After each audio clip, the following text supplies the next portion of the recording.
नमस्कार, मी प्रियांका आणि प्रियांकाज किचनमध्ये आपले मनापासून स्वागत आहे. सर्वांनी शेवग्याच्या शेंगांची भाजी खाल्ली असेल. आज मी तुम्हाला शेवग्याच्या पानांची भाजीची रेसिपी दाखवणार आहे. शेवग्याच्या पानांमध्ये खूप प्रमाणात कॅल्शियम असतं. व्हिटॅमिन सी, ई, झिंक याचं प्रमाणही अधिक असतं. या भाजीचे फायदे खूप आहेत. ही भाजी आठवड्यातून कमीत कमी एकदा तरी खायलाच पाहिजे. यामुळे आपले शुगर लेवल, कोलेस्ट्रॉल लेवल कंट्रोलमध्ये राहतं.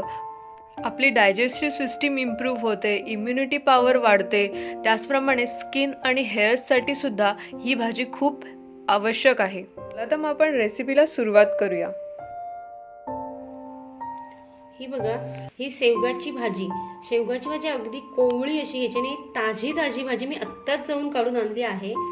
ही भाजी जर तुम्ही आज काढून उद्या करायला गेलात तर ती पानं त्याची गळून पडतात.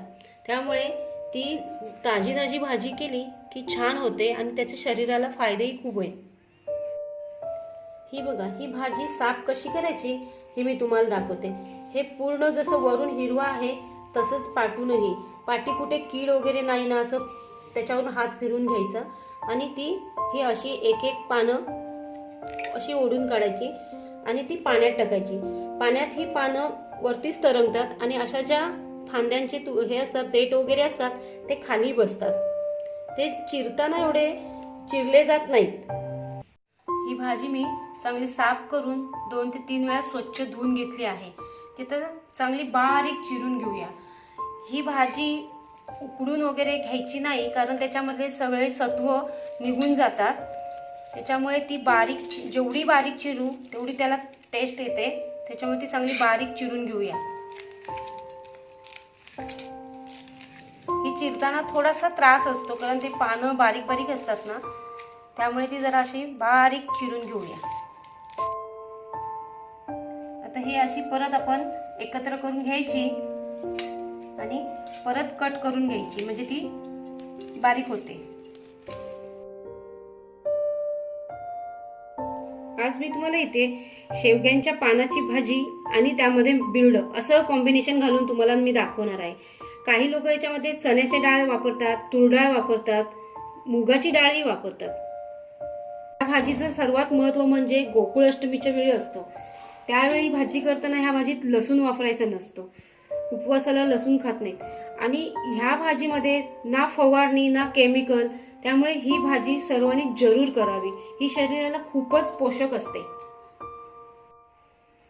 इथे मी 2 मोठे कांदे चिरून घेतले आहेत, 1 वाटी बिरड, 1 चमचा तिखट, खोबरं, मीठ, हळद, लसूण, गरम मसाला, कोथिंबीर, मोहरी, जिरं, हिंग, तेल. चला तर आपण मग भाजी करायला सुरुवात करू. मी इथे फ्राय पॅन ठेवलंय, त्याच्यामध्ये 3 चमचे साधारण तेल टाकते.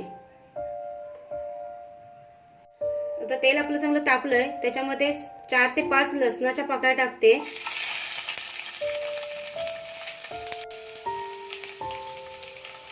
लसूण लाल झालाय, आता अर्धा चमचा मी मोहरी टाकते, अर्धा चमचा जिरं, पाव चमचा हिंग. त्यामध्ये आता आपण बारीक चिरून ठेवलेले कांदे टाकते. मी साधारण 2 कांदे बारीक चिरलेले आहेत. कांदा आपला लालसर झालाय, त्यामध्ये बिरड टाकून घेऊया.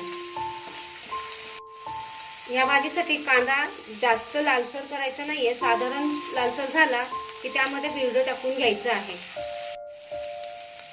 हे बिरड आपण चांगलं परतून घेतलं आहे. त्यामध्ये मी अर्धा चमचा हळद आणि 1 चमचा तिखट टाकते.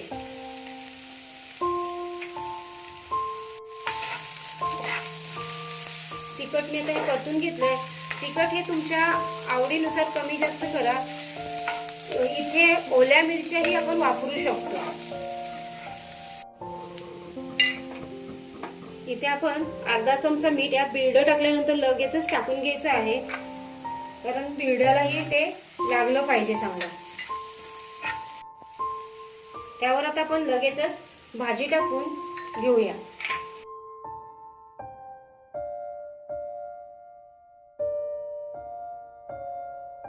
शेवगाच्या पानांची भाजी खूप पौष्टिक असते. निदान ती आठवड्यातून एकदा तरी जरूर खावी. ही भाजी सर्वत्रच मिळत असते. ह्या भाजीमध्ये कॅल्शियमचे प्रमाण पण अधिक असते. आपण ह्या भाजीमध्ये पाणी घालणार नाही आहोत, पण झाकण ठेवून त्या झाकणावर अर्धा ग्लास पाणी ठेवून मंद आचेवर आपल्याला शिजवायची आहे भाजी. हे साधारण 10 मिनिटं मी लो फ्लेम वरती ठेवलं होतं. आहे बघा, आपलं हे बिडं छान शिजलंय, भाजी छान शिजली. आता आपण त्यामध्ये गरम मसाला टाकूया. अर्धी वाटी खोबरं टाकते मी आणि कोथिंबीर 1 वाटी.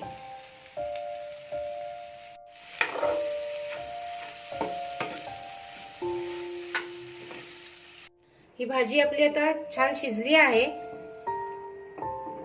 भाजी आणि तांदळाची भाकरी छान लागते.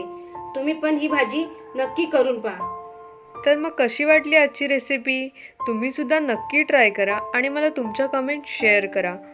आणि तुम्हाला अशाच वेगवेगळ्या रेसिपी बघायच्या असतील तर माझ्या चॅनलला लाईक, शेअर, सबस्क्राईब करायला विसरू नका आणि बेल आयकॉनला सुद्धा क्लिक करा.